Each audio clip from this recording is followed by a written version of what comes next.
सर्द रात थी। बाहर बर्फबारी हो रही थी। लकड़ी का चूल्हा जल रहा था। सुरेखा देवी अपने पुराने ऊनी कपड़े सील रही थी।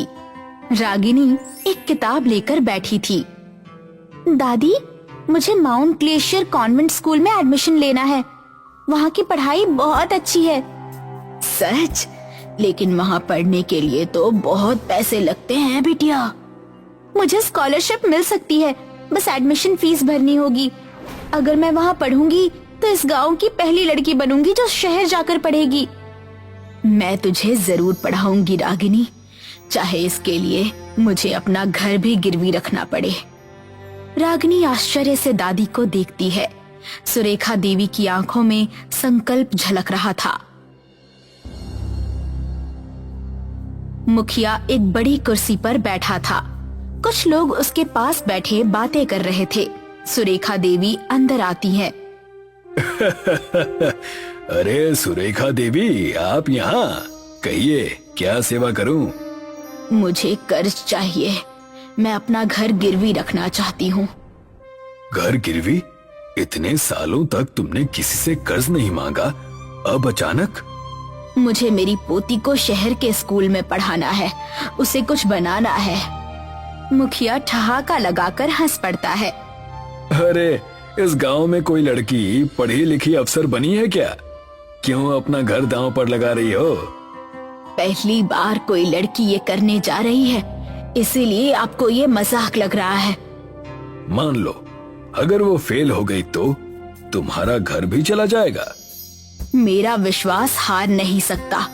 अगर मैं उसे पढ़ने से रोकूंगी तो मैं उसकी किस्मत का दरवाजा बंद कर दूंगी। मुझे अफसोस है, लेकिन मैं तुम्हें कर्ज नहीं दे सकता। सुरेखा देवी बिना कुछ कहे निकल जाती है। गांव के लोग फिर से फुसफुसाने लगते हैं। कुछ देर बाद बड़े आलीशान बंगले के बाहर सुरेखा देवी खड़ी थी। अंदर लकड़ी की बड़ी कुर्सी पर जमींदार बैठा था। दादी, इतने सालों में पहली बार मेरे दरवाजे पर आई हो, बोलो क्या चाहिए? मुझे कर्ज चाहिए। मैं अपना घर गिरवी रखना चाहती हूँ। तुम अपना घर गिरवी रखना चाहती हो? किस लिए? अपनी पोती की पढ़ाई के लिए। मजेदार बात है। कभी किसी ने सुना है कि इस गांव की कोई लड़की पढ़कर अफसर बनी हो? कोई तो पहली होगी। ठीक है, मैं तुम्हें कर्ज दूंगा, लेकिन अगर तुम्हारी पोती असफल हो गई तो तुम्हारा घर हमेशा के लिए मेरा होगा। मुझे ये शर्त मंजूर है। सुरेखा एक कागज पर दस्तखत कर देती है। जमींदार दस्तावेज को मुट्ठी में कसकर मुस्कुराता है। रागिनी अपनी किताबों के साथ बैठी थी। दादी पैसे लेकर घर लौटती हैं। उनके चेहरे पर हल्की मुस्कान थी। दादी, क्या हुआ? तेरा एडमिशन पक्का हो गया रागिनी। कैसे? मैंने अपना घर गिरवी रख दिया है। दादी, इतना बड़ा फैसला क्यों लिया? बेटा, घर दीवारों से नहीं, सपनों से बनता है, और तेरे सपने पूरे करने के लिए मैं कुछ भी कर सकती हूँ। रागिनी की आंखों में आंसू आ जाते हैं। बाहर बर्फबारी जारी थी, लेकिन घर के अंदर एक नई उम्मीद की गर्माहट महसूस हो रही थी। कॉलेज का बड़ा और आलीशान परिसर था। छात्र छात्राएं महंगे कपड़े पहने हुए थे। रागिनी साधारण ऊनी शॉल में धीमे कदमों से चल रही थी। कुछ छात्राएं उसे देखकर हंस रही थी। नेहा और उसकी सहेलियां रागिनी के पास आकर खड़ी होती हैं। देखो देखो, गांव से आई हमारी नई सहपाठी। हाँ, सुना है इसकी दादी ने इसे पढ़ाने के लिए अपना घर गिरवी रख दिया। लेकिन ये यहाँ टिकेगी कैसे? अमीर स्कूल, महंगी किताबें, और ये शायद खेतों में काम करके फीस भर दे। सभी लड़कियां ठहाका लगाकर हंसती हैं। रागिनी उनके तानों को अनसुना करके आगे बढ़ जाती है। छात्रों की भीड़ जमा थी। सभी बोर्ड पर लगे नए नोटिस को पढ़ रहे थे। रागिनी भी आगे बढ़कर पढ़ती है। फाइनल परीक्षा में बैठने के लिए सभी छात्रों को सफेद स्वेटर पहनना अनिवार्य होगा। रागिनी के चेहरे का रंग उड़ जाता है। पीछे से नेहा और उसकी सहेलियां फिर आकर खड़ी हो जाती हैं। ओ, अब क्या होगा? रागिनी, सुना तुमने, बिना सफेद स्वेटर के कोई परीक्षा नहीं दे सकता। लेकिन तुम्हारे पास तो पैसे ही नहीं है, फिर तुम स्वेटर कहाँ से लाओगी? अगर चाहो तो हमारी नौकरानी से उधार मांग लो। रागिनी उनकी बातें सुनकर चुपचाप वहाँ से निकल जाती है।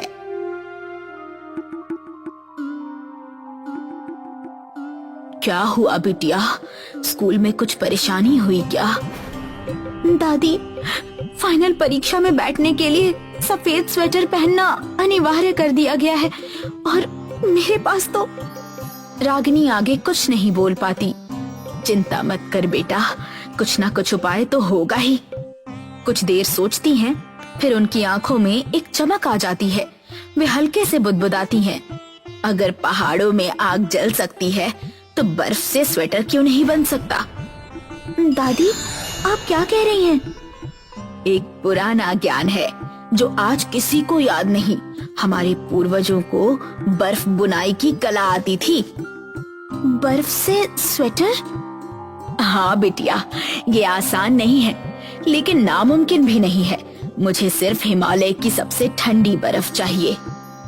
रागिनी दादी को अविश्वास से देखती है, लेकिन सुरेखा देवी की आंखों में एक अडिग विश्वास झलकता है और बाहर की ओर बढ़ती हैं। हाड़ कंपा देने वाली ठंड थी, चारों ओर बर्फ ही बर्फ था। सुरेखा देवी कांपते हाथों से बर्फ इकट्ठा कर रही थी। उनके चेहरे पर जरा भी डर नहीं था, बल्कि आत्मविश्वास था। धीरे धीरे वे उस बर्फ को अपने बुने हुए धागों में मिलाना शुरू करती हैं। उनके हाथ तेजी से चल रहे थे, जैसे कोई जादू कर रहा हो। रात बीतने लगती है, ठंडी हवा चलने लगी थी और धीरे धीरे सफेद स्वेटर का आकार बनने लगा था। बर्फ की चमक उसमें समा रही थी, जैसे कोई जादुई प्रकाश उसमें समा गया हो। सूरज की हल्की किरणें बर्फीली पहाड़ियों पर पड़ रही थी। रागिनी बिस्तर से उठकर जैसे ही स्वेटर पहनती है, उसके चेहरे पर आश्चर्य उभर आता है। वो स्वेटर को छू कर देखती है। दादी, ये ठंडा क्यों नहीं है, बल्कि ये तो गर्म है। मैंने कहा था ना बिटिया, ये सिर्फ बर्फ का स्वेटर नहीं, इसमें तुम्हारे सपनों की गर्मी भी है। अब जल्दी करो, परीक्षा के लिए देर हो रही है। रागिनी खुश होकर और आत्मविश्वास के साथ घर से निकलती है। छात्र लाइन में खड़े थे, सभी ने सफेद स्वेटर पहना हुआ था। नेहा और उसकी सहेलियां रागिनी को ढूंढ रही थी। तभी रागिनी गेट पर आती है, सफेद स्वेटर पहने हुए। नेहा की आंखें फटी रह जाती हैं। ये कहाँ से आया? इसने स्वेटर खरीदा कैसे? कहीं किसी से उधार तो नहीं मांग लिया? रागिनी आत्मविश्वास से मुस्कुराती है और बिना कुछ कहे अंदर चली जाती है। सभी छात्र परीक्षा दे रहे थे, टीचर्स राउंड पर थे। अचानक एक टीचर रागिनी के पास रुकती है और उसके स्वेटर को ध्यान से देखती है। ये कैसा स्वेटर है? ये तो बर्फ का लगता है। लेकिन ये तो पिघल नहीं रहा। कक्षा में हलचल मच जाती है, लेकिन रागिनी बिना ध्यान दिए शांत भाव से परीक्षा देती रहती है। कुछ दिन बाद गांव के लोग चौक पर इकट्ठा होते हैं। सुरेखा देवी भी वहां मौजूद थी। उनकी आंखों में उम्मीद की चमक थी। तभी रागिनी आती है, उसके हाथ में रिजल्ट था। दादी, मैं टॉप कर गई। गांव वाले हैरान रह जाते हैं। वे फुसफुसाने लगते हैं। क्या सच में? हमने तो सोचा था कि ये असफल हो जाएगी। हमने इसकी दादी का मजाक उड़ाया था और आज ये पूरे कॉलेज में अव्वल आई है। तभी जमींदार आगे बढ़ता है, हाथ में कागज लिए। वो मुस्कुराता है और सबके सामने गिरवी रखे कागज फाड़ देता है। सुरेखा देवी, अब ये घर तुम्हारा ही रहेगा। तुम्हारी पोती ने तो कमाल कर दिया। सभी तालियां बजाने लगते हैं। दादी, मैं जीत गई, लेकिन ये जीत मेरी नहीं, बल्कि आपकी है। बर्फ चाहे कितनी भी ठंडी हो, अगर उसमें किसी माँ का आशीर्वाद हो तो वो गर्माहट देने ही लगती है। यही तो बर्फ का स्वेटर है मेरी बच्ची। रागिनी भावुक होकर दादी के गले लग जाती है। ये कहानी है माधव नगर के राघव की। राघव ठंडियों में चादर बेचने का काम किया करता था। राघव की चादर ठंडियों में ही बिका करते और बाकी के महीने राघव को व्यापार में घाटा हुआ करता था। जब जब गर्मियों का मौसम आता है, हमेशा मुझे ऐसी ही तकलीफें होती हैं। ना कोई चादर बिकती है, ना कोई सामान। तो पिताजी, आपको बेचने ही क्यों है? मेरे साथ घर पर वक्त गुजारा कीजिए ना। अगर मैं तुम्हारे साथ घर में वक्त गुजारूंगा तो हमारे घर खाना कैसे बनेगा बेटा? राघव सोचते हुए अपने घर से गांव की तरफ चला जाता है और वहां जाकर देखता है कि हे भगवान, इतनी गर्मी है। गर्मी का महीना आने को अभी 15 दिन और है। उससे पहले ही इतनी गर्मी, पता नहीं आगे क्या होगा। तभी एक महिला वहाँ पर मटका लेकर आती है और कहती है, अब क्या बताऊं राघव भैया, पूरे गांव में पानी भी नहीं है और हमें पास के गांव ने भी पानी देने से मना कर दिया है। गर्मी बढ़ते ही जा रही है, खेत सारे बंजर पड़े हैं। कहीं ऐसा ना हो कि कोई प्यास से अपने प्राण ही त्याग दे। सच कहा राघव भैया आपने, कुछ ना कुछ तो गांव की सुरक्षा के लिए सोचना ही होगा। और तो और हमारे गांव के पशु भी पानी के बिना प्यासे रह रहे हैं। मेरे घर पर थोड़ा सा पानी रखा हुआ है, मैं उन पशुओं को पिला देता हूँ, उससे कम से कम उनकी दुआएं तो लगेंगी। राघव घर जाकर अपने घर से एक बाल्टी पानी लेकर गांव के कुछ प्यासे पशुओं को पिलाता है, जिसे देख राघव की बेटी रम्या उससे कहती है, काश पिताजी, हमारे गांव में भी पानी होता। पानी नहीं, काश हमारे गांव में बर्फ होता। मैं तो बर्फ से ही सारा काम करती। लेकिन ऐसा कहाँ संभव है, ये मुमकिन नहीं है बेटा। पिताजी, एक बार आपने ही कहा था कि अगर कुछ ठान लो तो सब कुछ मुमकिन हो जाता है। रम्या की बात सुनकर राघव अपने गांव से बाहर चला जाता है और वहां जाकर देखता है कि उस गांव का सरपंच पानी बेच रहा है। आओ आओ, ले लो, ठंडा ठंडा पानी खरीद लो। इस बेहाल गर्मी में अपनी प्यास बुझाओ, आ जाओ आ जाओ। अरे सरपंच साहब, आप बड़ा अच्छा काम कर रहे हैं, लेकिन आपके पास पानी कहाँ से आ रहा है? तुम आम खाओ ना, गुठलियाँ क्यों गिन रहे हो? अब मुझे भी 2 ठंडे बोतल पानी दे दीजिए, मेरी बच्ची इस चीज से बड़ी खुश होगी। राघव सरपंच के यहाँ से पानी लेकर अपने घर जाता है और सब बड़े चाव से पानी पीते हैं। तब उनके घर उनके गांव की महिला आकर कहती है, क्या बात है, सब ठंडा ठंडा पानी पी रहे हैं। देख लो, क्या जमाना आ गया है। घर में शरबत पिया करते थे, अब पानी पी रहे हैं।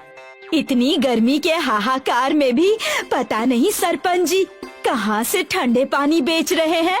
उन्हें पानी बेचते देख मेरा तो जी ही घबरा रहा है। ये बात मेरे भी मन में आई, लेकिन वो भलाई का काम कर रहे हैं ना। अगर भलाई का काम है तो रुपये क्यों ले रहे हैं? वो कहते हैं ना, घोड़ा अगर घास से दोस्ती करेगा तो खाएगा क्या।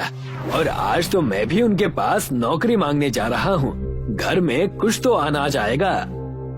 राघव सरपंच के पास नौकरी मांगने चला जाता है। उस वक्त सरपंच और उसकी पत्नी घर के आंगन में खड़े होकर बातें कर रहे थे। सुन रही हो ना भाग्यवान, कुछ दिन और गांव वालों को लूटकर हम माला माल हो जाएंगे।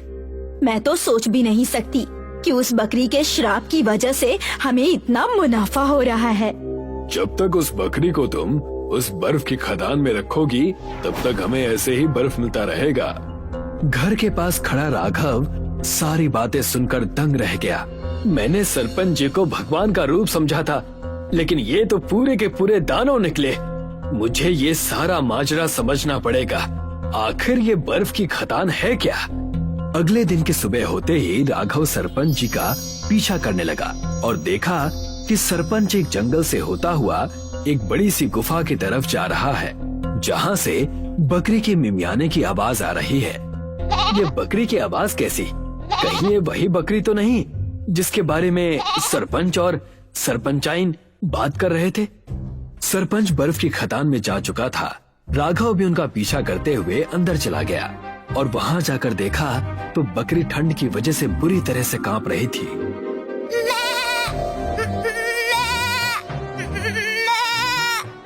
तुम चाहे जितनी भी मिमिया लो, मैं तुम्हें बाहर नहीं निकालने वाला। तुम अंदर हो, इसी वजह से बाहर हम मजे मार रहे हैं। ये क्या हाल कर रखा है आपने सरपंच जी? मैं आपकी सारी बातें जान गया। उस बकरी को छोड़ दीजिए, वरना मैं पूरे गांव को ये सारी बात बता दूंगा। रुक जाओ राघव, ऐसा मत करना। पहले मेरी बात तो सुन लो, तब तुम्हें जो करना होगा वो करना। तब जाकर सरपंच ने सारी बातें बताई। मैं और मेरी पत्नी एक बार जंगल में जा रहे थे, तब एक साधु बाबा इस बकरी को लेकर खड़े थे। बालक, मेरी बकरी प्यास से जूझ रही है, क्या तुम इसे पानी पिलाओगे? जी ये लीजिए, लेकिन मेरे पास सिर्फ थोड़ा सा ही पानी बचा है। बालक, तुम्हारे पास जितना है उतना ही पिला दो, कोई बात नहीं। और जैसे ही मैंने उन्हें पानी पिलाया, उस साधु ने मुझे आशीर्वाद दिया और कहने लगा, इस जंगल के पास वाली गुफा बर्फ की हो जाएगी, लेकिन तुम्हें मेरी इस बकरी को पालना होगा, और अगर तुम इस बकरी को बाहर लेकर आए तो बर्फ की खदान मिट्टी की हो जाएगी और तुम्हारी पत्नी पर धर्म संकट आ जाएगा। इस बकरी की देखभाल तुम्हें तब तक करनी है जब तक मैं हिमालय से जड़ी बूटियां लेकर वापस नहीं आ जाता। इतना कहकर वो साधु बाबा वहाँ से अदृश्य हो गए। सरपंच की बात सुनकर राघव भी सहम गया और सरपंच से कहने लगा, ये आप क्या कर रहे हैं? इस बकरी की जान हमें बचानी होगी। ज्यादा दिन बर्फ में रहने से भी तो उसकी मौत हो सकती है। इसे बाहर ले चलिए। नहीं, ऐसा मत करो, मेरी पत्नी की जान खतरे में आ जाएगी। मैं तुम्हारी एक नहीं सुनने वाला, मुझे इसे ले जाने दो। राघव सरपंच को धक्का देकर उस बकरी को बाहर लेकर चला गया। जैसे ही राघव बाहर गया, पूरी बर्फ की खदान मिट्टी की हो गई। ठंड के कारण बकरी कांप रही थी।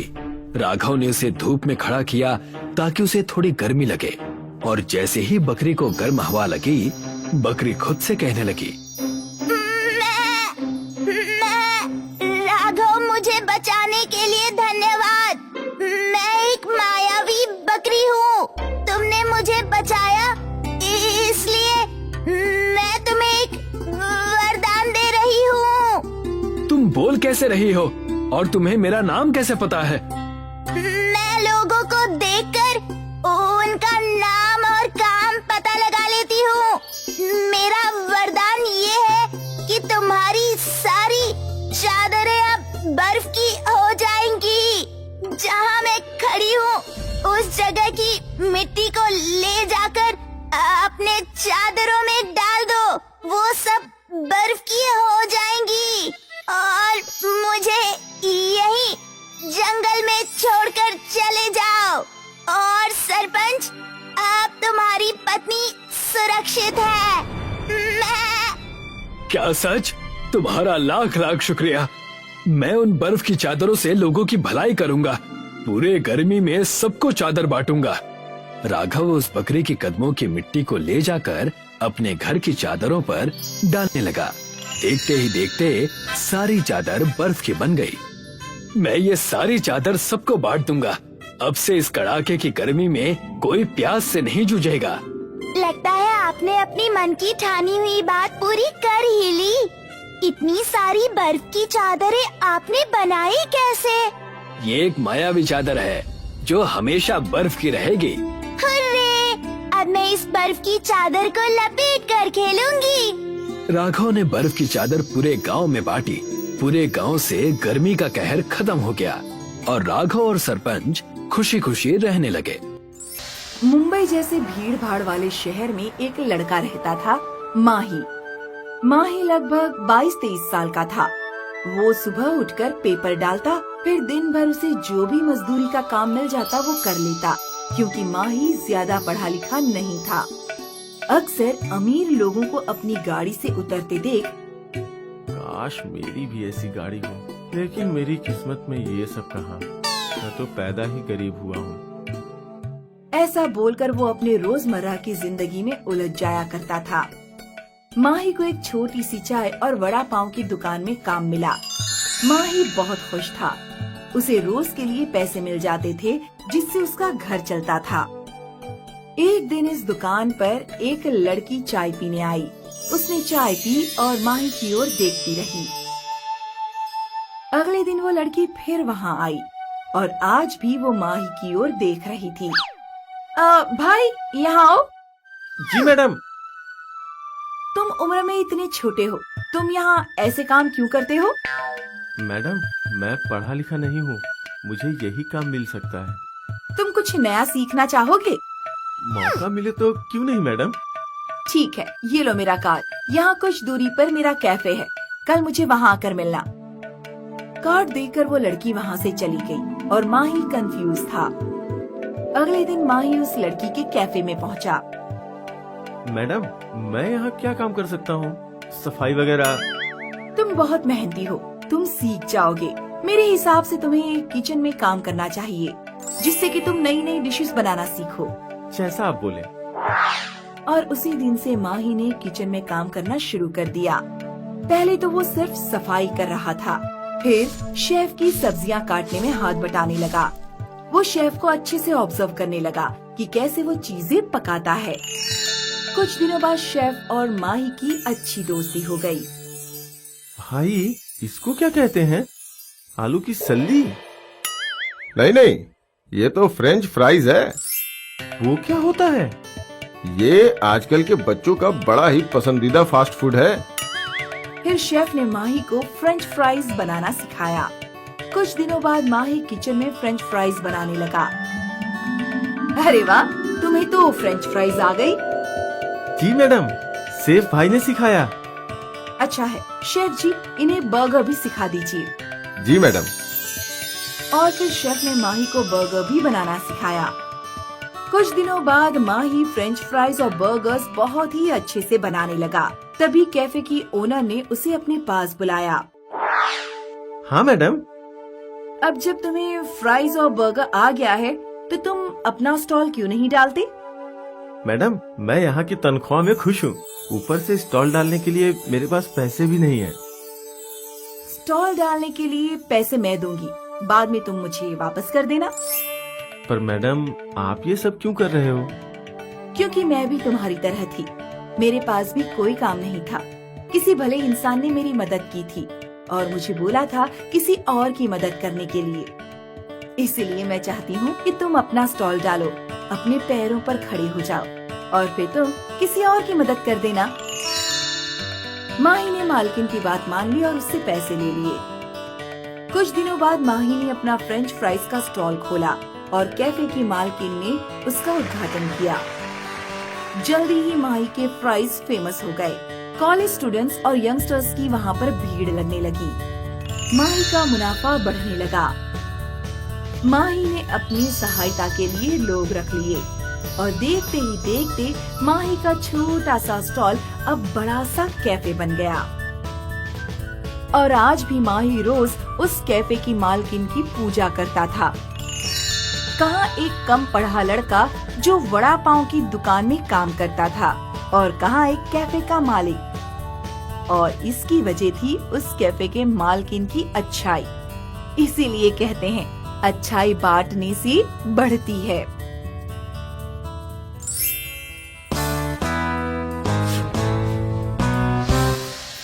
ये कहानी है एक मजदूर की। छगन सेठ लाल चंद जी के खेतों में काम किया करता था। सेठ लाल चंद का खेत गांव में सबसे बड़ा खेत था और वहाँ कई मजदूर काम किया करते थे। दिन के अंत में सेठ लाल चंद अपने मजदूरों को उनका मेहनताना दिया करते थे। वैसे तो सेठ लाल चंद बहुत अच्छे थे, लेकिन उन्होंने मजदूर पर निगरानी रखने के लिए कालिया को रखा था। अरे ओ कमला, कब से देख रहा हूँ वहीं बैठी हो। इतना आराम करोगी तो मजदूरी नहीं मिलेगी, समझी? अरे भाई, मेरी तबीयत खराब है। वो सब मैं नहीं जानता, काम पे आई हो तो काम करो। कालिया अक्सर मजदूरों को खरी खोटी सुनाया करता था। एक दिन की बात है, छगन एक हाशिए से फसल काट रहा था कि उसका ध्यान भटका और उससे हाशिया लग गया।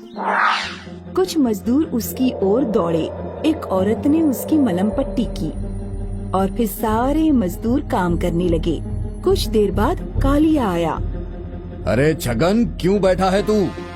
भाई, उसके हाथ में चोट लग गई है हाशिए से। काम पे तो ध्यान होता नहीं है और मजदूरी पूरी चाहिए इन लोगों को। अब इनकी मलहम पट्टी का भी खर्च झेलो। एक दिन सेठ को कंगाल बना के छोड़ेंगे ये। कालिया की खरी खोटी सुनकर छगन को गुस्सा आ गया। वो बिना कुछ बोले घर निकल गया। घर पहुंचकर उसने अपनी पत्नी को सारा माजरा बताया। बेचारी चोट देखकर रोने लगी। अरे पगली, तू क्यों रो रही है? कुछ दिनों में ठीक हो जाएगी। ये चोट तो ठीक हो जाएगी, लेकिन उसका क्या जो कालिया आपको हमेशा बातें सुनाया करता है? उसका क्या, उसकी तो आदत ही है। मैं क्या बोल रही हूँ? क्या आप मजदूरी करना छोड़ नहीं सकते? मजदूरी नहीं करूँगा तो करूँगा क्या? हम मुर्गियाँ खरीद के अंडे बेच सकते हैं। और मुर्गियों के लिए पैसे कहाँ से आएंगे? मेरा क्या, बाप दादा विरासत में कोई खजाना थोड़ी ना छोड़ के गए हैं। माला ने अपने हाथों के दोनों कंगन निकाले और कानों की बालियां भी। गहने सिर्फ शोभा बढ़ाने के लिए नहीं, बल्कि जरूरत के समय काम आने के लिए भी होते हैं। नहीं नहीं, मैं ये नहीं ले सकता। माला की अधिक जिद करने पर छगन ने वो गहने ले लिए। छगन और माला बाजार गए और वहाँ उन्होंने वो गहने एक सोनार के पास गिरवी रख दिए और उन्हें 2000 रुपए मिल गए। फिर माला और छगन एक मुर्गी वाले के पास गए। भाई, एक मुर्गी कितने की है? वैसे एक मुर्गी 100 रुपए की है, लेकिन अगर आप 10 मुर्गियाँ लो तो मैं एक मुर्गी मुफ्त में दे दूंगा। अरे वाह! छगन ने व्यापारी को 1000 रुपए दिए और व्यापारी ने एक बड़ी सी टोकरी में 10 मुर्गियाँ और एक मुर्गा भर दिया। छगन और माला घर आए और फिर उन्होंने बैम्बू के टुकड़ों से मुर्गियों के लिए एक घर बनाया। मुर्गियों को अंदर खेलता कूदता देख माला और छगन बहुत खुश थे। अगले दिन माला ने सभी मुर्गियों के अंडे इकट्ठे किए। छगन उन अंडों को एक व्यापारी के पास ले जाता और उसे 10 अंडों के 30 रुपए मिला करते। ये उनका रोज का सिलसिला था। एक महीना बीत गया और आज छगन अपनी महीने की आमदनी गिन रहा था। एक दिन का 30 रुपए, मतलब महीने का 900 रुपए। और आपको मजदूरी मिलती थी 500 रुपए। मैं सोच रहा हूँ कुछ पैसे जोहरी को दे। नहीं नहीं, जो पैसे ज्यादा हैं उनसे और मुर्गियाँ खरीद लाएंगे, इससे और ज्यादा मुनाफा होगा। छगन ने माला की बात मान ली और वो व्यापारी से 5 मुर्गियाँ खरीद लाया। अब उन्हें रोज 15 अंडे मिला करते थे। ये देख माला बहुत खुश थी। अगले महीने जब छगन वापस हिसाब करने बैठा तो हर दिन का 45 रुपए, मतलब महीने का 1350 रुपए। अरे बाप रे! अब छगन को गणित समझ आ गया। अब अगले 3 महीने तक छगन 10-10 मुर्गियाँ खरीदता रहा। अब कुल मिलाकर छगन के पास 50 मुर्गियाँ थीं। अब से रोज उसे 150 रुपए मिला करते थे। ये देख वो बहुत खुश था। इस बार जब उसने हिसाब किया, पूरे महीने में 4500 रुपए कमाए हैं। देखा, मैं ना कहती थी। हाँ हाँ, चलिए, कब तक मेरे हाथ खाली रहेंगे? दोनों सुनार के पास गए। 2000 रुपए के ब्याज के साथ 2250 रुपए हुए हैं। ये लीजिए। छगन ने पैसे दिए और जेवर वापस ले लिए। वहाँ छगन को एक नथनी दिखी। वो नथनी कितने की है? ज्यादा नहीं, सिर्फ 450 रुपए की। वो भी दे दीजिए। माला ने नई नथनी पहनी और वो बहुत खुश थी। इसके बाद छगन ने अपना अंडों का व्यापार जारी रखा और सिर्फ 1 साल में उसकी आमदनी 30,000 रुपए हो गई। अब उसका खुद का पोल्ट्री फार्म था। फार्म पे काम करने के लिए नौकर चाकर थे और उनकी छोटी सी कुतिया अब एक बड़ा सा बंगला बन गया था। अब छगन और माला अपनी जिंदगी में बहुत खुश थे। सिर्फ 1 साल पहले छगन एक मजदूर था और अब वो एक पोल्ट्री का मालिक। अगर माला जिद ना करती तो अब भी छगन मजदूर ही होता।